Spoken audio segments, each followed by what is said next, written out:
the number of people you're going to have is just going to be, it's going to be a smaller force. I mean, compared to, I mean, how many, there's over 1 billion Chinese people if the war breaks out with them.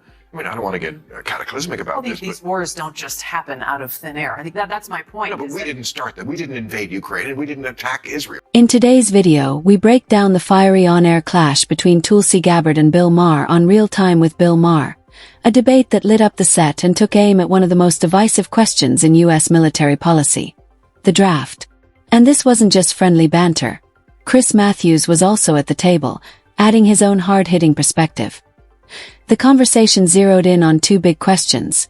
Should women be required to register for military service? And, in 2025, does America even need a draft at all? Tulsi Gabbard came out swinging, accusing political leaders of dragging the nation into needless wars that the public never wanted. Bill Maher, meanwhile, questioned the political judgment of raising such a hot-button topic in the middle of an election year. What followed was an intense back and forth that touched on political strategy, generational attitudes toward service, and the very culture of the U.S. military.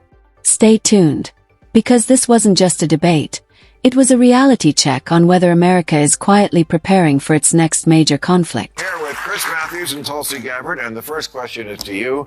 Tulsi, should women be required to register for the military draft? I saw this. This is so interesting. The Democrats, so great at politics. I don't know why they brought it up now. I mean, men, I almost forgot this. Men do still have to register for the draft. Nobody gets... Well, this is actually something that they also just changed in the legislation through the National Defense Authorization Act.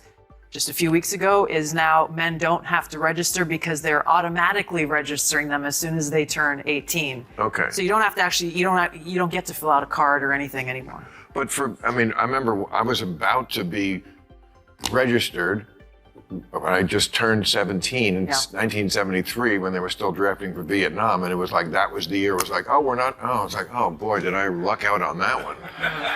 But they still registered you. Now the Democrats in an election year have brought this up for I don't know what reason, saying now we want women to register because there's 250,000 women in the military right now. And if something was so catastrophic that we did have to draft people, why shouldn't women go? But why bring it up in an election year are my two questions.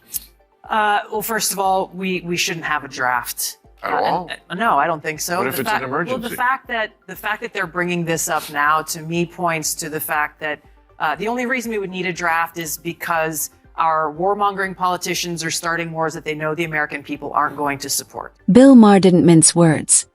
He's baffled at why Democrats would choose right now to push the idea of requiring women to register for the draft. With an election looming, he says the political risk could be huge. Men are already automatically registered at 18, so to him, there's no urgent need to stir this pot. He calls it politically tone-deaf and potentially damaging. Tulsi Gabbard, however, goes beyond the timing. She rejects the very idea of a draft.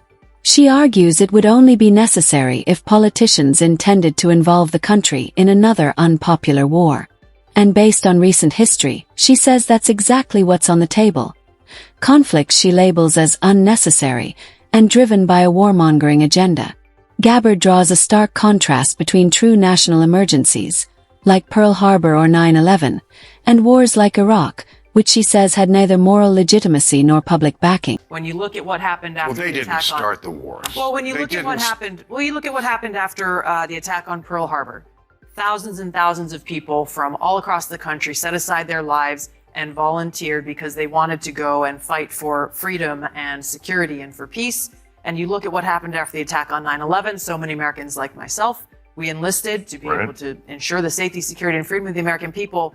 And so when you look, to me, it's a big red flag that they're bringing this up right now. First of all, as we have multiple wars burgeoning around the world. But as a I've been deployed 3 times to different war zones. I don't want to be in a foxhole next to somebody who doesn't want to be there.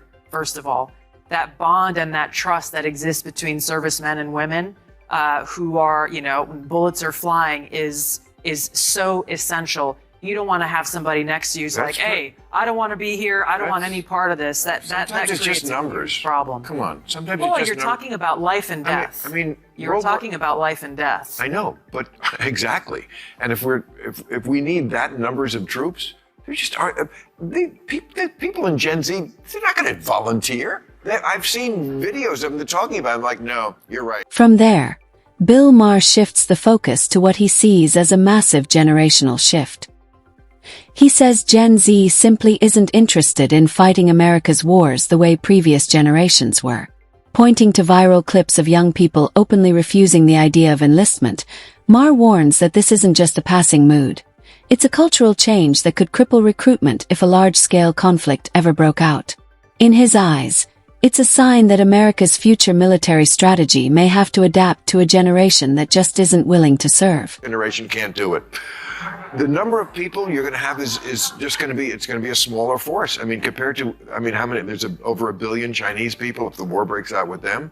I mean, I don't want to get cataclysmic about these wars don't just happen out of thin air. I think that's my point. No, but we didn't start them. We didn't invade Ukraine, and we didn't attack Israel. That's a silly thing to say. I think the Iraq War. Speaking from her own combat experience, Tulsi Gabbard stresses the power of a volunteer army. Troops who choose to be there, believe in the mission, and trust the people beside them. Forced conscription, she warns, destroys that trust. Soldiers drafted against there will often lack the determination needed when lives are on the line. Gabbard also questions whether most modern U.S. military operations are even justified. She recalls how, in the wake of 9/11, many Americans joined out of a genuine sense of duty to protect the country.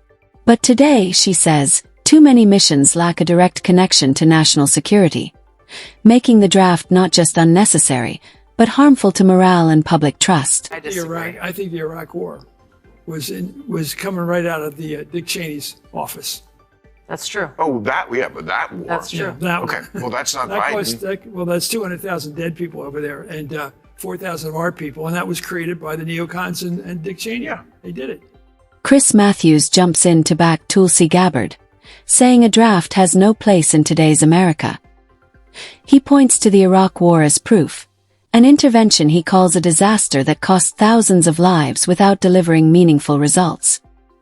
He places the blame on neoconservative figures like Dick Cheney, accusing them of pushing the war for political gain. The debate doesn't just skim the surface, it cuts into the heart of America's foreign policy choices. Bill Maher warns that even discussing the draft in an election year is political suicide, while Tulsi Gabbard makes it clear, no one should be forced to fight a war the people don't support. On one point they both agree, in 2025 the draft is an outdated relic. But their reasons for saying so couldn't be more different.